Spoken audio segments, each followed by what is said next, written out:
Hi everyone, this is Cami Peterson at MAPC. So glad you're here joining us for our webinar on energy codes and what you need to know to get ready for the 2021 IECC. We're going to get started in just a minute, and I'll put out this reminder a few times throughout the webinar. But one, please do keep yourselves on mute, and we'll work to mute folks here as well, unless you're a presenter that's speaking. And if you do have a question for any of the panelists, then you can type into the Q&A box rather than the chat box, and that will be available to you throughout the whole webinar, and we'll get to questions at the end. So we'll get started in just a minute.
Hi again all, this is Cami Peterson with the Metropolitan Area Planning Council. We are going to get started with our webinar, Energy Codes to Know About and the 2021 IECC. This is part of our Codes for Climate webinar series and our 0 to 101 initiative.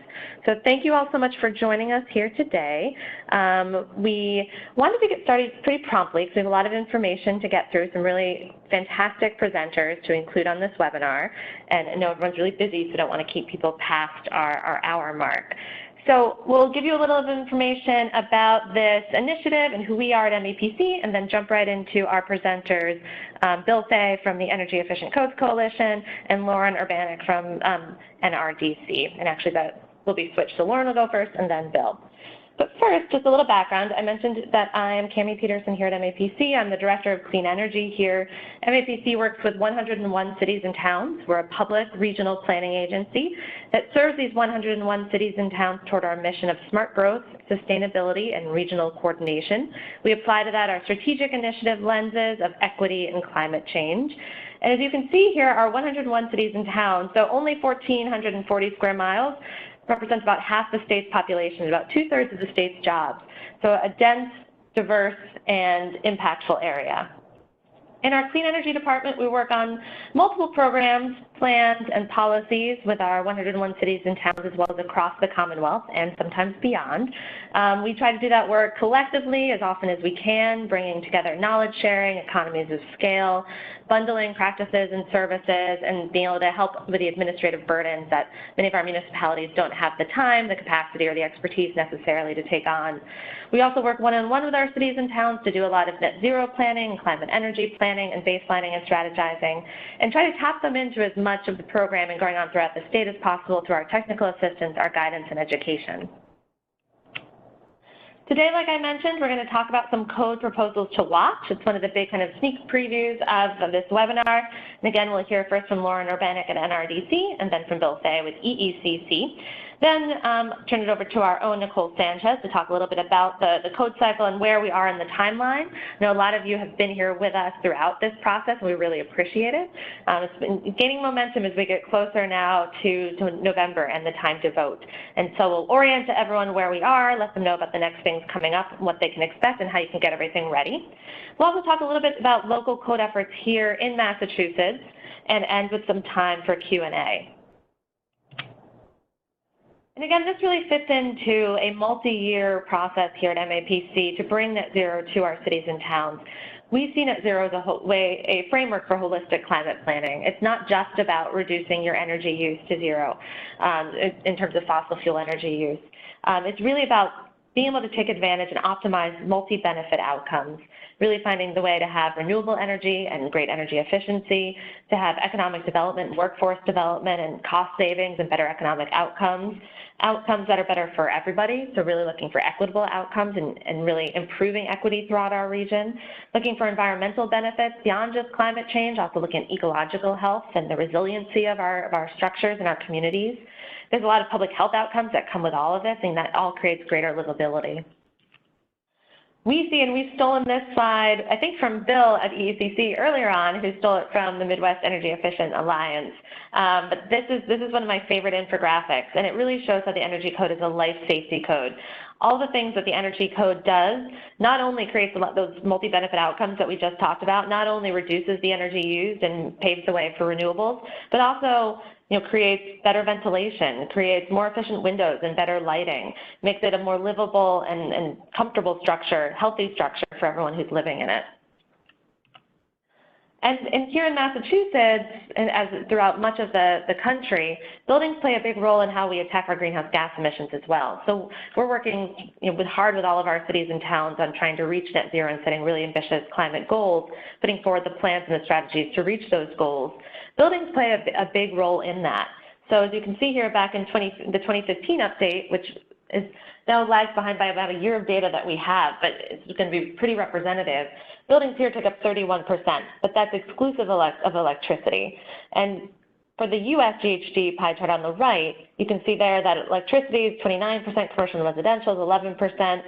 There's buildings in the industry sector as well. So in both of these, you're seeing somewhere between a third and a half of greenhouse gas emissions coming from the building sector.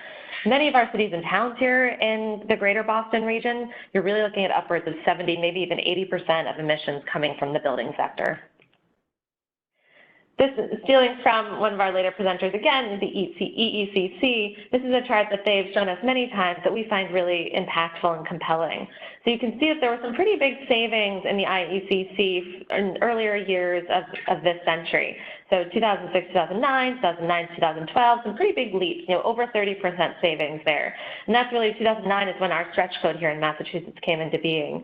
More recently, though, it's slowed down glacially. And we really need this 2021 IECC to take a big leap forward. We need to get on, and you'll hear Bill talk about this, the glide path to net zero. This buildings is a major way that we're going to improve our greenhouse gas emissions here in the Commonwealth. And through building code, and the IECC becomes our base code, that's one of the main ways we're going to affect change. We've been doing this work specifically on the IECC with a number of partners beyond the EECC, so many acronyms, here in Massachusetts. So our project partners specifically on this work have been the Mass Climate Action Network, Sierra Club, the Northeast Energy Efficiency Partnership, and we thank all of them and other stakeholders that we've worked with for being such great partners in this effort. So I'm going to turn it over now to Lauren Urbanek from NRDC to tell you about some proposals that NRDC has been working on that you guys want to be on the lookout for.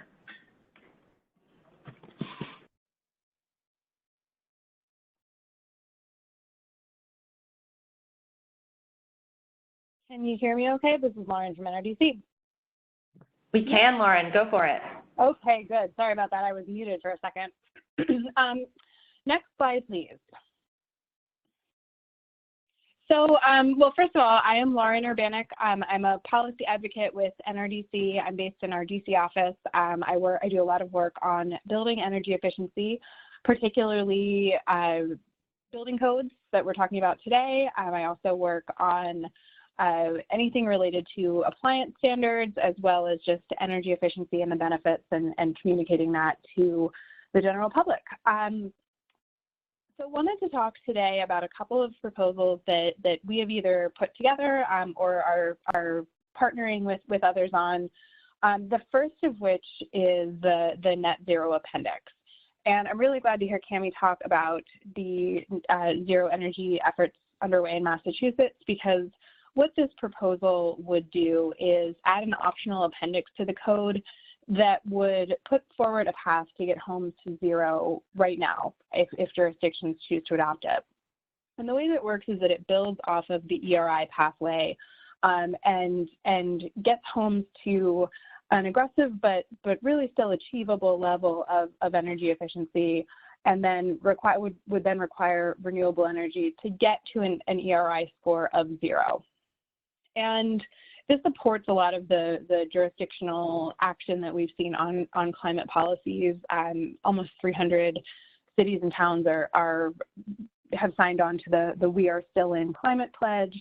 And it's a simple, easy to understand, but effective way to make progress toward those climate goals for residential buildings. And one of the amendments that we made to the original proposal is to allow compliance through a combination of both on-site power production as well as community renewable power or purchase or leasing contracts. So, you know, on-site power production is preferred from a policy perspective, but at the same time, we did want to make sure that community renewables and leasing contracts, which sometimes can have better economics for homeowners, could also be considered. Next slide, please. And I guess, Cami, in terms of questions, should we hold them to the end, or I'm happy to answer however, you know, if anything comes up as I'm chatting. Lauren. Maybe we were planning to hold to the end, but I do remember that, Lauren, you have to leave a little early. So maybe folks, if you have questions for Lauren, definitely be putting them in the Q&A box, and maybe we'll try to save a few minutes at the end of Lauren's presentation for anything specific to her presentation, so she can try to field those before she goes. And if you think of other ones that we don't get to them all, we'll still see if others can answer at the end, or we can share them with Lauren after the webinar and be able to share those responses back to everyone. So thanks for that good question, Lauren. Let's save at least to the end of your presentation, and then we might take a few questions then. Perfect, and I'm sure Bill can answer a number of them too, and I know that he's going to talk about some of the proposals that I won't cover. The next proposal that I wanted to highlight was one that deals with electrification readiness for new homes. And as I think many on the call understand, really key components to fighting climate change by using buildings is number one, energy efficiency, using less energy, using less electricity, but two, also decarbonization, which is reducing that slice of the pie that you showed, Cami, of a building's actual emissions. Direct burning of fossil fuels, meaning the fuels that are used in a gas water heater or a gas furnace, are 10% of the total U.S. emissions. That's a lot. You know, when you talk about buildings being 40% or so of the total U.S. emissions, the fossil fuel use in a building is a significant slice of that. And so what this proposal would do is that it requires that homes that have gas appliances, water heaters, dryers, and conventional cooking equipment, if those are built to be powered with gas, that there's also circuits installed nearby for future electrification. So we're not going all the way to saying that homes can't be installed with gas. That's what Berkeley and a number of other cities in California are considering, and I think that movement is spreading to other places as well. But just saying that the circuitry, that the infrastructure should be there so that it's easy to swap out a gas stove for an electric induction cooktop or something along those lines. And this is really so much cheaper to do at the time of construction than to retrofit. So the city of San Jose has done some work, and I believe it's somewhere in the range of maybe a quarter the cost to install this type of infrastructure at the time of construction than it is when homes are built. This is a proposal that would be mandatory, that would be required, but we believe could have a really good impact as we move toward electrification of existing buildings. Next, please. Similar concept with electric vehicle readiness. And this proposal is not one that NRDC developed, but it's one that we support. This is one that our friends at the Southwest Energy Efficiency Partnership put together. But this would require new homes and commercial buildings as well to have EV-ready or EV-capable installed parking spaces. And again, the real benefit of this is that it would make the installation of a future EV charging station 3 to 4 times less expensive than if it's installed after the fact. And this really essentially requires there to be room on the electrical panel, to have the appropriate conduits and, again, infrastructure in place to support EV charging. Next, please. And also, we've also put forward a proposal, as have our friends at the New Buildings Institute, to improve the efficiency of lighting in new homes. And sorry, that first bullet should say and add occupancy sensors, not just occupancy.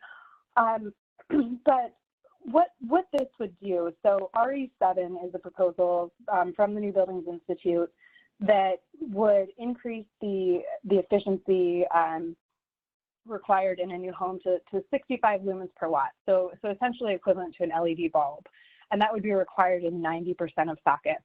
Right now, it's the requirement is outdated and an area where certain light bulbs don't have to be as efficient as what's already on the market. So this is really bringing the code up to what's already occurring in the market, but also leading to some good energy savings as well. Then RE145, which is an NRDC proposal, that would then require automatic sensor controls for one fixture in a few different rooms, so bathrooms, garages, laundry rooms, utility rooms, places where the lights don't need to be left on, at least for a minimum of one fixture. And it's a relatively modern.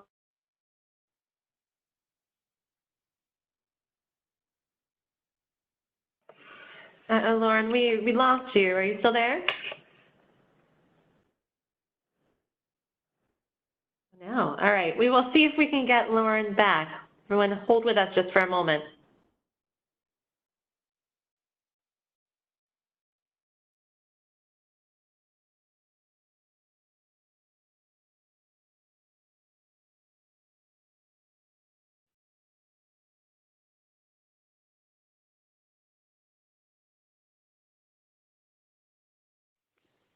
Can you hear me? Sorry about that. There you are. No worries. Go ahead. Yeah, my audio dropped off. I apologize about that. Been sitting in the same spot. Anyway, what I was saying about RE145, it's a relatively modest proposal since it doesn't apply to all of that many locations. But in terms of reducing energy use of fixtures that are left on unnecessarily, occupancy sensors really can make an impact on the range of about a 30% reduction. So next slide, please. This is the last proposal that I'm going to talk about in any detail, but I'm, again, happy to answer any questions about these or others. NRDC put forward a water heating proposal, which attempts to address the second largest energy use in a home, which is water heating. And that's the case even in warmer climates where space heating is not, water heating continues to be a large share of a home's energy use. And this proposal is structured in such a way that builders would have to choose from a list of different types of water heating configurations, with the ultimate goal, our ultimate goal, is to install either, if a builder chooses electric equipment, either a very high efficiency electric water heater, or if they choose conventional electric equipment, to pair it with renewable energy to really offset the cost or the energy use of the water heating, or to install higher efficiency gas equipment. Again, getting to the point of that we're talking about with the electrification readiness proposal, ultimately our goal is to reduce on-site fossil fuel consumption, but we certainly understand that that's not going to be possible right away in all places. So what this tries to do is say, you know, in the meantime, if we can't completely switch to high efficiency electric equipment, at least we can use high efficiency gas equipment. So this is one, it's a bit complicated to try to address this type of equipment efficiency in the code due to the fact that federal standards exist as well. So we've tried to, well, we have structured the proposal in such a way that it would allow improvements if this goes through. Next slide, please. Just a little bit more information for those of you. My contact information is here. I'm happy to answer any questions offline, and NRDC is working with NBI with the American Cities Climate Challenge, which I know a number of, or Boston, at least in Massachusetts, is involved with. But we have upcoming blogs that we're going to be putting out to our networks. So Cami and Nicole can forward those along to the attendees. We've been working with EECC on a voting guide. There are more webinars that are scheduled through some of our partners. And we are looking at ways to try to provide personalized technical support for voting as much as we can. We're planning to hold a series of office hours and trying to do some really hand-holding, supporting wherever cities and towns need it. So if that's something that interests you, please don't hesitate to reach out. And if it's not me, then we have a whole team of folks who hope to help out and make this code really great. So that concludes my slides, but I'm happy to answer any questions. And like Cami said, I do have to drop off in a few minutes, but can stick on for a little bit. Thanks so much, Lauren. We don't have any questions right now, though I do urge folks, if you think of some as we go, please do type them in. We can always send them along to Lauren, or Bill or others respond to you on them. So do write in any questions as we go if folks have them. But Lauren, thank you so much for your time. I know you were kind of squeezed for time and kind of were able to put this in between a bunch of other stuff, so we really appreciate it. It's great to hear that you guys are going to have some personalized technical support for voting. That's something that we were able to offer for the last two big deadlines, the March and September deadlines, and I think we'll be again. So being able to complement that with what Lauren is able to offer, or others at NRDC, we can probably reach even more people. So hopefully, Lauren, you can share any and all of that information with us, and we'll make sure to disseminate it across our region. Will do. Thanks. Wonderful. Thanks so much. So we're going to transition now to Bill Fay from the Energy Efficient Codes Coalition, who will be talking to us about some of the top code proposals for energy efficiency. Over to you, Bill. Good. Can you hear me all right? We can. Good. Excellent. This is such an exciting call because I absolutely love working with MAPC and the incredible team you've put together. I also love working with Lauren Urbanek and with Marie Ellingson, who's also on the line with EECC, because our team really kind of unites the efficiency community, and I think it's really great to see the broad base of support for energy efficient buildings around the country nationwide, and I think that's it really is a testament to people to experts like Lauren and Maria, and the kind of support that they put into this. So let me, what I want to do is give you an update on something that we've been promising for some time now, and that is our list of top priorities. Now, I got to tell you how hard this is. Our technical committee not only put in proposals in January, and EECC proposals, and then proposals like Lauren described from NRDC and from other supporters of EECC.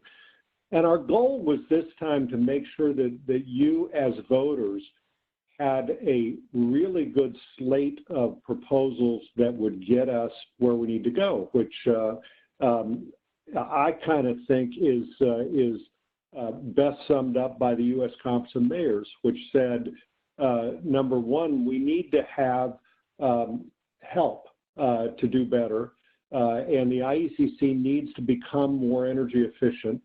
And we don't want it to be a huge burden on builders, but we know that that the code is not only just about saving money for families and ratepayers, but also that that traditional function of the IECC or the code is not confined to a single home or commercial building. In fact, McKinsey tells us that building energy efficiency is the most impactful and cost-effective step that a city can take to meet its Paris Accord targets on carbon. And when you take a look at electricity grids and power consumption, efficiency in buildings is one of the most impactful things you can do to stabilize not only the prices to ratepayers, but also stabilize those peak loads when it gets really hot or really cold for a long period of time. Energy efficient buildings perform the best. So let me just start out today. You all have been involved in this. I would suspect most of you throughout this campaign. But in addition to the technical committee putting in the proposals that could make a difference, we've been working with. We've noticed that you have been joining. Not only adding governmental memberships, but also registering governmental member voting representatives, because I think that's like any election, the most important thing is voter turnout. And one of the things that we knew is that the last time around when we updated the 2016 or 2018 IECC is that there just weren't very many people participating. This year we're going to update we're going to develop the 2021 IECC, and I say we, but it's actually you. It's governmental memberships from all around the country. So let me give you an idea of how we've done. Those proposals went through a committee process earlier this year. It was in Albuquerque in April, early May. It went through, the residential proposals went through a residential energy committee. Commercial proposals went through a commercial energy committee. And one of the residential committee, unfortunately, has about 36% of its votes are made up by efficiency opponents. And yet, even despite that, we had a residential committee results that favored moderate improvements, probably on the order of 3% in energy efficiency, and also the elimination of loopholes and rollback proposals. The commercial committee did a phenomenal job. The proposals that they favored are going to approach a 10% improvement in the commercial chapter. So where does that leave us now? The voting is in some cases going to have to attempt to overturn the recommendations of the residential committee, and that's going to take 2/3 margins, which is harder, but it's just all the more reason to get out the vote. In addition to that, the other good news is that both committees rejected most of the major rollback and efficiency trade-off proposals. Overall, after that committee process, we went into a public comment period, and a public comment can be anything from a comment saying we don't like this proposal or we think it should be supported, to offering amendments that improve it.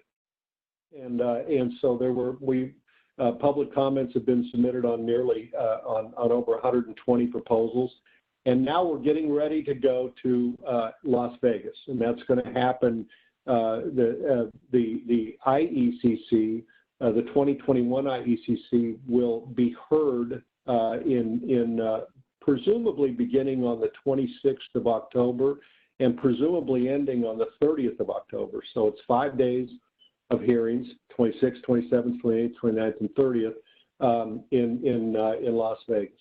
And they're going to hear the residential proposals, then they're going to hear the commercial proposals. Next slide.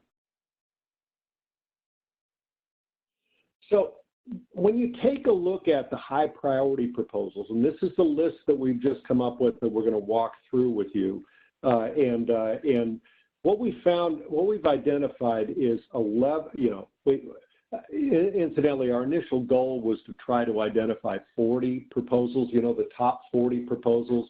It's just hard to do it that way. So what we did do is we found 11 major, and what do you call them, big ticket or whatever you want to call them. These are big energy saving proposals, and I'm going to walk through a few of those in just a second.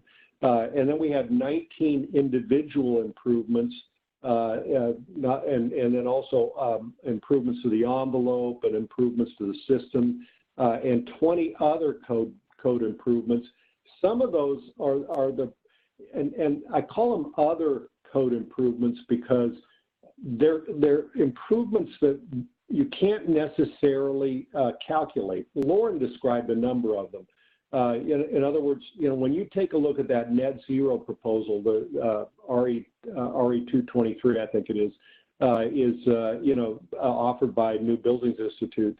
That proposal is going to be fantastic because it's going to give jurisdictions an appendix that allows them to develop a voluntary or if they want mandatory code for net zero for residential buildings.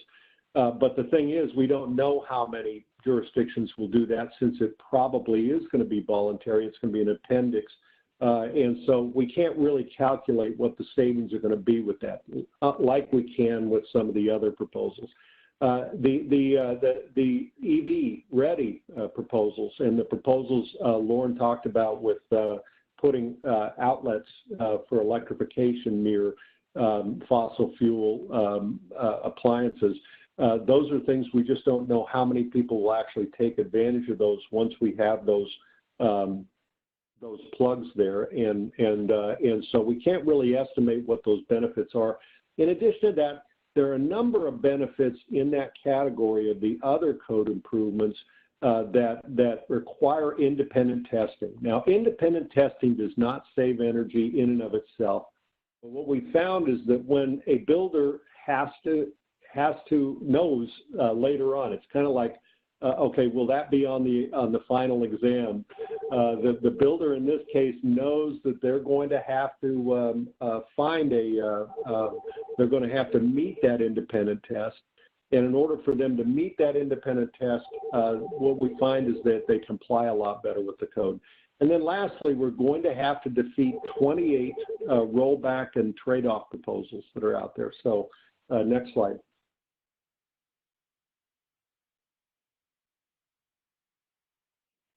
Now, when you take these proposals together, you look at the 30 energy and carbon saving proposals. Those are the ones that we can measure, and they account for about 90% of the energy, the potential energy savings that can be achieved from the slate of over 300 proposals that were submitted this year. And I think that's significant. In other words, you can vote. Understanding that the GMVR's governmental member voting representatives may not have a lot of time to cast votes, knowing that you can get those 30 proposals and achieve 90% of the potential savings, I think is really important. Now, the next 20 proposals, the ones that Lauren was talking about, are really, I think, trying to think about the future. They're the ones that really are looking at, how do we make sure that the home or the commercial building we're building is going to be ready for for electrical vehicles, or will be ready for electrification if that's what they lead to, what the jurisdiction adopts, or has those kinds of requirements on independent testing. And then lastly, of course, those 28 proposals are the ones that we have to defeat. Next slide. So basically, if you take a look at the residential proposals, adopting, actually, this isn't just residential. This is residential and commercial. If in fact the nation adopts a 2021 that includes those 50 proposals that I mentioned earlier, both residential and commercial, and rejects the 28 proposals that roll back efficiency, we believe that the 2021 IECC will improve efficiency for residential and commercial buildings by over 10%. And then secondly, they will reduce carbon emissions, annual carbon emissions by 2030 by nearly 50 million metric tons.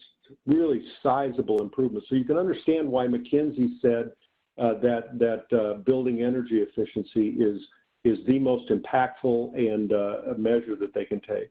In addition to that, when McKinsey says that it's cost effective, they say that because the savings that are achieved, the energy savings that are achieved by efficiency improvements usually recoup the added cost to the home within just a couple of years, according to the Department of Energy. So we know that this is a positive step, and I think McKinsey says that efficiency measures have a negative cost because they have that.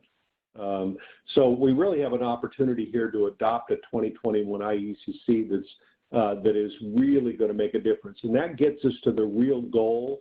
I kind of think that the U.S. Council of Mayors got it right. Their goal is to make the 2021 IECC 10% more energy efficient than the 2018 that it will replace, and then put the 2021 IECC and future IECCs every 3 years on a glide path of modest but steady gains to net zero construction in America by 2050. Next slide. So I'm going to show you the picture of the 78 top priorities. And I will tell you that those the ones that are listed in this are firm. Those are really the top priorities for energy efficiency. But the information on that I'm going to show you in just a minute about those proposals, is going to have to be revised for EECC's online voting guide. And the reason for that is that some of those 78 proposals may be withdrawn. We are in negotiations with some people, some of the other proponents of other proposals, to find ways to make this work a little better. So there may be some resolution at the public comment hearing in Las Vegas that takes those proposals off. So it may not end up being 78 proposals when we finish up our final online voting guide. Secondly, our online voting recommendations are going to have to be the online voting list is going to be far simpler than the guide that I'm going to describe to you in a minute, simply because the public comment hearing is going to limit the online voting ballot from a number of potential voting options to just 2 options for each proposal. So when you eventually get online and you're casting your online voting, you're going to be, with each proposal that you vote on, each of these 78 proposals you vote on, you'll only be presented with 2 candidates. It's kind of like the primaries, narrow the number of candidates. In this case, the public comment hearings narrow the number of options that you have to vote. You can always vote on the 78 proposals to reject them. So disapprove is always, it's kind of a standing item that's going to be on your voting agenda. But in addition to that, especially for those, the 50 proposals that are pro-efficiency, they will give you a number of choices: as submitted, as modified by the committee, as modified by a specific public comment. But you'll only have one option to adopt the 50 proposals. You'll have and then you'll have the option of rejecting any one of them that you want to reject. Next slide. And now you're going to see the list. So these are literally the 11 top energy savers. We've talked a little bit earlier about the RE209 it's a package proposal idea. It really was it almost cleared the committee, even with the 4 negative votes. It almost cleared the committee. If it makes it into the 2021 IECC, it's going to boost efficiency by between 4% and 14%, just that one proposal. Now, RE 206 and 207 are interesting. They are flex points proposals. And this is a concept, I think that Cammie mentioned earlier that, these charts get stolen. There's a lot of theft going on in the efficiency community. We stole this idea from the state of Washington. And then what we did is we have a progressive set of votes. RE 206 is a 5-point or 5% flex point proposal, and RE 207 is exactly the same proposal, only it's 10 points or 10%. Now, what I really want to have happen is for the voters to adopt RE 207 as submitted. That would be a 10% boost, even though our proposal is the one that it would it would replace. And so our proposal is 206, MBI's proposal is 207, and we'd like to see RE 207 get through.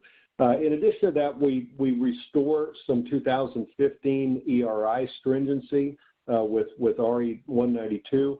On the commercial side, a number of proposals, MBI played a big role in this, that literally are going to improve code compliance and improve, different options that are out there, provide points-based tables that replace the IECC commercial chapter's additional efficiency options, and then also making certain that the commercial chapter of the IECC conforms with the stringency of ASHRAE 90.1. And so I wanted to give a little extra time to those 11 proposals. Those are the ones that if those get into the 2021 IECC, we're going to see a sizable improvement in efficiency. Next slide.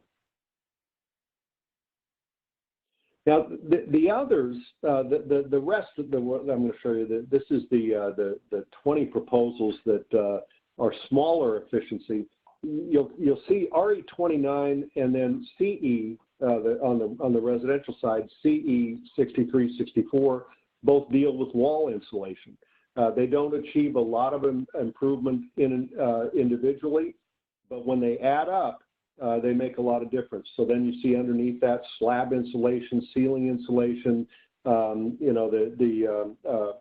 better floor insulation, above grade wall definitions and efficiencies, better ceiling insulation, better U factors. Next slide. In windows. And better SHGC, better lighting, boosting the performance path by 5% in commercial. A number of different proposals that we can measure that are going to show individual improvements in each of those areas. Next slide. I'm going to try and wrap up now. Most of these proposals that you're going to see on this slide, the 20 beneficial but hard to measure improvements were the ones that Lauren covered. She did a superb job on it.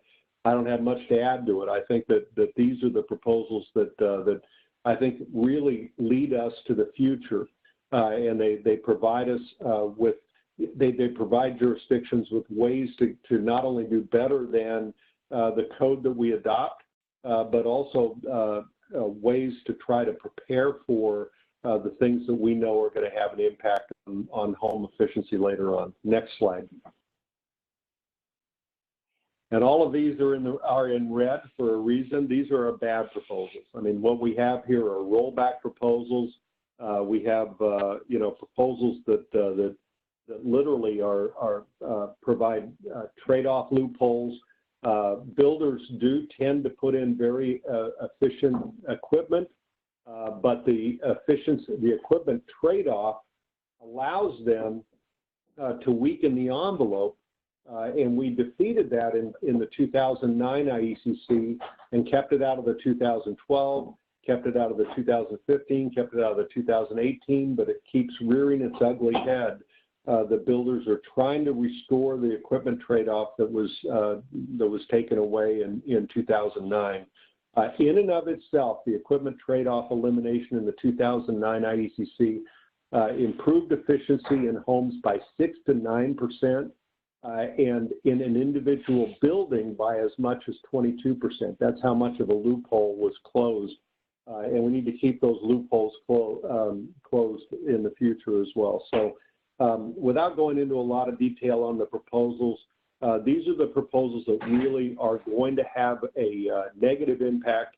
The good news on this is that the committee, both committees, residential and commercial, largely rejected these proposals. And so the efficiency opponents, if they're going to win these proposals, are going to have to get a 2/3 margin to win them. So next slide. And I think that's, well, and then keep going.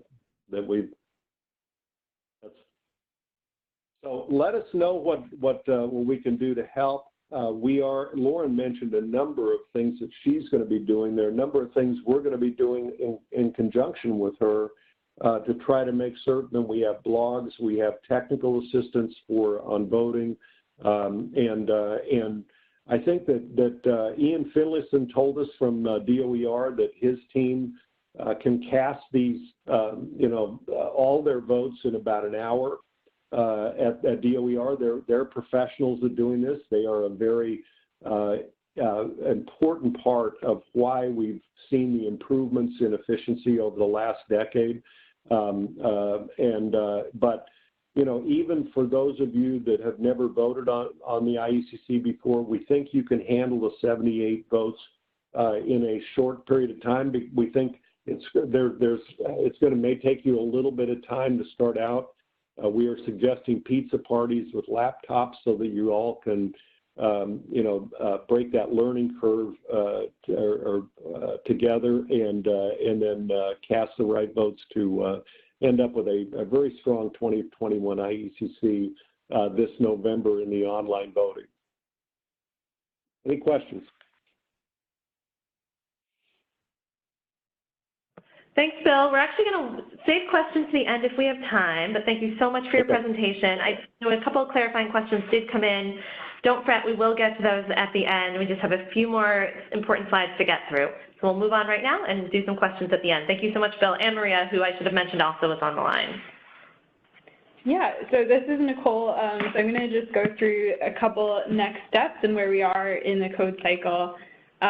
So we've looked at this before and we're finally getting into the last stage where we're working up to the vote itself, which the tentative voting window is November 13th through the 27th. So that's what we're planning for right now. And again, after that, the in-person voting in Las Vegas, that date range might change a little bit, but that's the prize that we're aiming towards. And so then to reiterate a little bit of what Bill was talking about, this is what's been going on in sort of the back end, the part that we haven't been focusing on while we've been going through all the hurdles to make sure that folks are registered, validated, and ready to vote. So back in the beginning, Bill was talking about the committee action hearings and how the draft code proposals from there went into code change submission and review over the summer, where a bunch of edits were submitted. We're eagerly awaiting the public comment hearings, which will end around Halloween, and that's when we'll know for sure when the online vote will happen. So the reason for this sort of delay in timing is right after the public comment hearings, the ICC, the International Code Council staff will be processing all the voting and information and changes from those in-person public comment hearings, and we'll be turning that into the CDP access portal where we'll be doing the online vote. So that takes a little bit of time, and that's why we don't know for sure until that happens exactly what that window is. So we want to plan to be safe. We're trying to plan sort of in the middle of that window if you're setting up a time to have all your voters in one room to be doing that vote. So again, we had set some targets at the beginning of this process.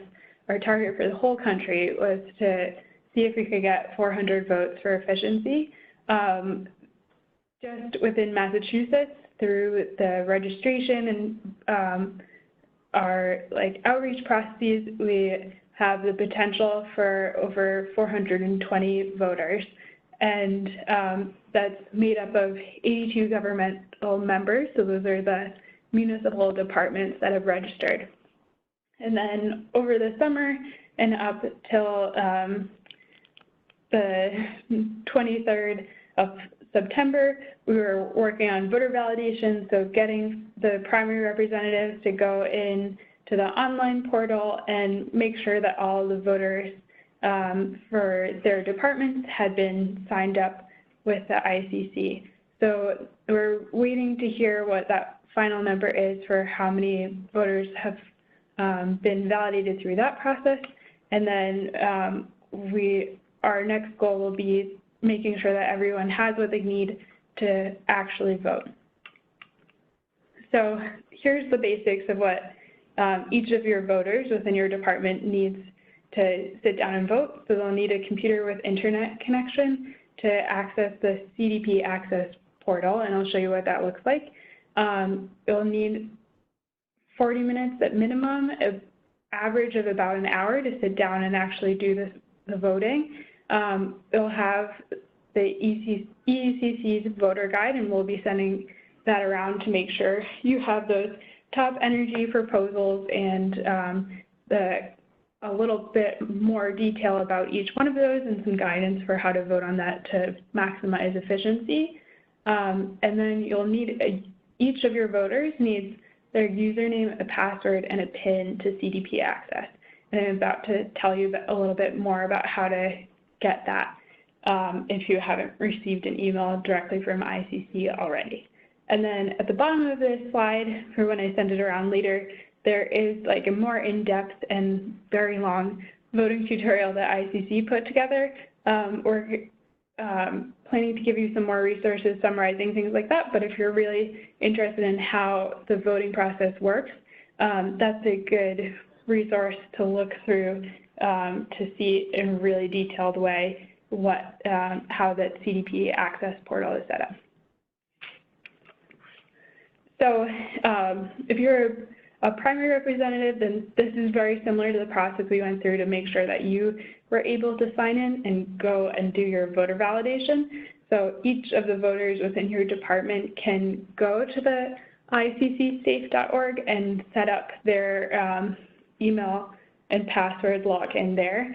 They should be receiving an email from IECC with a temporary password that they can then go in and make, but if they didn't receive that, they can try to set it up through here or contact IECC. But the IECCsafe.org is a good way to check whether your sign-in is working. You can sign in here or directly at CDP Access, but you can get to CDP Access through this site. So you would log in, answer a simple math question to ensure that you're not a robot. And then you can go to My IECC from either of those places. And the other way to get there is to go directly to CDP Access. You can access this from your My IECC page, and you're going to use that same login that you would have used on the main site. So your email address and your password, and answer a quick math question to make sure that you are not a robot. And so if this is your first time signing in, then you need to do the click here to register and have your PIN. And so if you have that temporary password, but for some reason you haven't gotten the PIN, IECC also has this website that I put down here where you can do a PIN lookup. So you can do that or contact them if that's the piece of information you're missing. And it's worthwhile to have your voters try to do this a little bit in advance of that voter window just to make sure that everyone can access this. So once you get into CDP Access, this is what it looks like. It gives you some cool updates about recent changes and new code proposals. you can also click up at the top and see for the current cycle all the code proposals that are in there. So if you're really interested to follow the in-person voting in Las Vegas as well, you can look up some of these code proposals that Bill's laid out and Lauren has laid out for you in here and follow their progress in real time. So Cammie's going to give a quick update on some stuff that's happening locally with codes as well. Yeah, I'll be really speedy because I know we're coming up on time. And most of you have seen this slide before too. We just tried to distill down here locally, how can you affect building? And it's really these 4 ways that you can affect building regulations here in Massachusetts. A lot around the base code, which for Massachusetts is by and large the IECC, which is why it's so important. That sets the floor for us. So we need to move that to at least that 10% more efficient that Bill was talking about. Then the stretch energy code, as well, then there's local levers that you can look to advance through zoning and other local ordinances. It's Massachusetts statute that we do adopt that IECC together with any more stringent energy efficiency provisions. So we're always trying to advance those to the Board of Building Regulation Standards and in consultation with DOER and looking to see what we can do through our stretch code. You know that now it's 3/4 of our cities and towns that are stretch code communities. So if the stretch code were to move much more toward net zero, then we really would be impacting the building sector in a great way. Same through all 351 cities and towns. If we can bring them up to a much more efficient base building code through a better IECC, it's going to make a huge difference. So in terms of efforts to update the stretch code, our partners at MCAN have been working very closely with Representative Gouveia and Senator Comerford to put together this legislation, Bill H-2865, S-1935, that would establish a net zero stretch energy code. So there's efforts also, as you see on the right-hand side, through the Board of Building Regulation and Standards. Their Energy Advisory Committee has been tasked with looking at what a net zero stretch code could look like. And there's also this movement potentially in the legislature to consider an act to establish a net zero stretch energy code. So 2 different kind of parallel paths moving, both important to support. What's coming up next is the public hearing for the Board of Building Regulations and Standards, the BBRS, in November. There's always a public hearing every May and November for the BBRS. This is an important one to attend so that municipal staff and local elected officials in particular, as the BBRS really will give them great credence, can show up to really show their support and the importance of moving toward a net zero code and putting that into stretch code sooner rather than later, and what the importance of that is to your community, the importance of meeting your ambitious climate goals and how the building sector needs to play a big role in that, and the stretch energy code and a very strong base code as well, that those energy efficiency codes are a big part of that story. So we are coming up against the edge of this hour. I did mention how we had a lot of really important information to pack in. I do want to address just a couple of questions really quickly and turn one to Bill. But first, in terms of some questions that we've had from setting up that time to get all of your voters in one room to vote, or even if it's just you sitting down with your laptop. But as Nicole said, really aiming to right now block off time. I would say this is a to-do for right now. Make sure there's time blocked off on your and the other voters' calendars for a day or 2 if you want to spread it out among different members of your voting party, say in the middle of that area. So Thanksgiving is late this year. It's set, I believe, the 28th. But if you're looking around, the 20th, 21st, 22nd, that time, that we're pretty secure that should be in the voting window, even if it starts later than November 13th. Find a time that works for the majority of voters. Find a location that you can be in for at least an hour. Like we said, the voting could take, 40 to 60 minutes, but you might want to give people time to come in, to chat for a few minutes, when they sit down, in case the laptops aren't working quite right. If you can give yourself a buffer, go ahead and do that. Maybe it's a pizza party or some other kind of way. You have coffee there and it's middle of the afternoon or whatever the case is. Now is the time to plan those voting parties, or to think through how you as a voter, or knowing the voters in your community, can set aside that time to vote. And again, we'll be putting forward the voting guide that EECC and NRDC and NBI and others are working on to make it as simple as possible. And that's the question I want to give to you, Bill. There were some questions around, and I think it'd be good just to clarify what that ballot kind of looks like. I'm going to scroll back now because Nicole brought up a prior voting guide that showed kind of the red and green. There it was. So as you can see here, this is a voting guide that EECC had put together in the past. and it has green and red, so really clear kind of signals, and it says support D for disapprove, support AMPC, which I'm assuming is the public, as modified by public comment, Bill. But if you could just talk about, I think one concern that we've had raised is that voters want to make sure that we're giving them kind of the one option that they should be choosing in the voting guide. And so I just wanted to confirm with you that they wouldn't see necessarily a menu of options, so that some governmental member voting representatives might choose as modified by committee, and others would choose as modified by public comment, and some others would choose as submitted, which would then kind of disperse our voting power. So if you could just clarify how simple we expect and hope the voting guide to be. We think that the voting guide ultimately, can you hear me all right? We can, thanks. Okay, good. The voting guide ultimately is going to be fairly simple because, but understand that the voting guide that's on the screen right now is going to be for all, 250 or whatever proposals that are actually brought up. Not all of those are going to have an impact on energy efficiency, and so we will have a simplified guide. The simplified guide will be the 78 proposals that are however many of them are left after the public comment hearing. And I think that the simplified voting guide is going to be something that's going to be, it's not going to give a lot of details on what's in the proposal. Our comprehensive voting guide, the one that's showing there, is going to cover each and every one of these proposals. I mean, this technical committee has gone through all these proposals, and I know DOER does as well. And I think it just depends on what your purpose for voting is. For example, I know that a lot of building officials want to vote on all the proposals because there are good proposals that we don't have in our 78. They don't necessarily boost a lot of efficiency, but they may improve the code somewhat. And they're highly technical, and so DOER will probably vote on all of those, and I think a lot of the building officials will probably vote on all of those.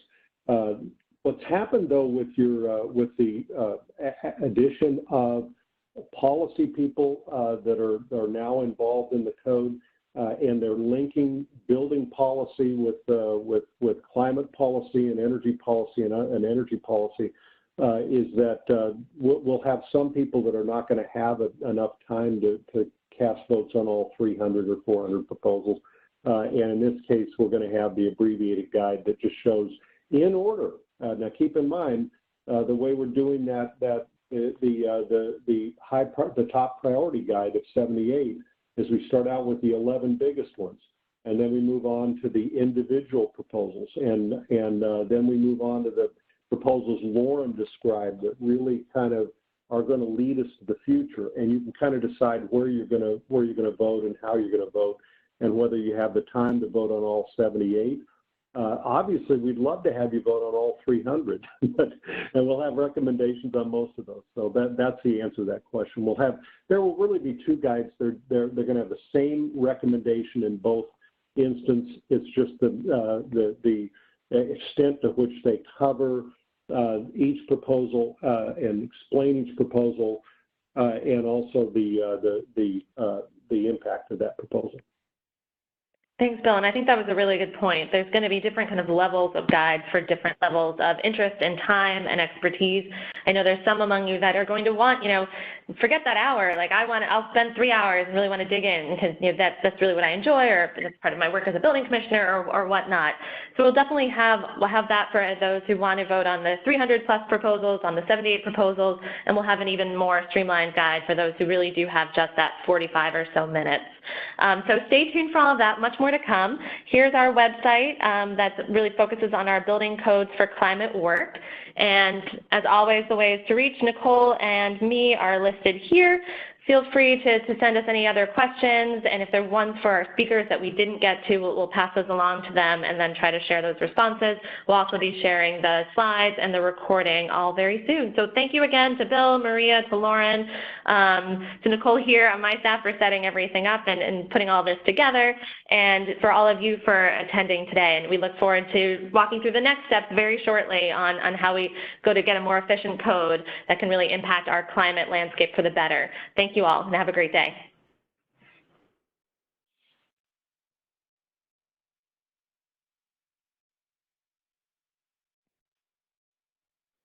That's it. Boy, that was pretty much on time. You want to take 10 out? Sure. And you may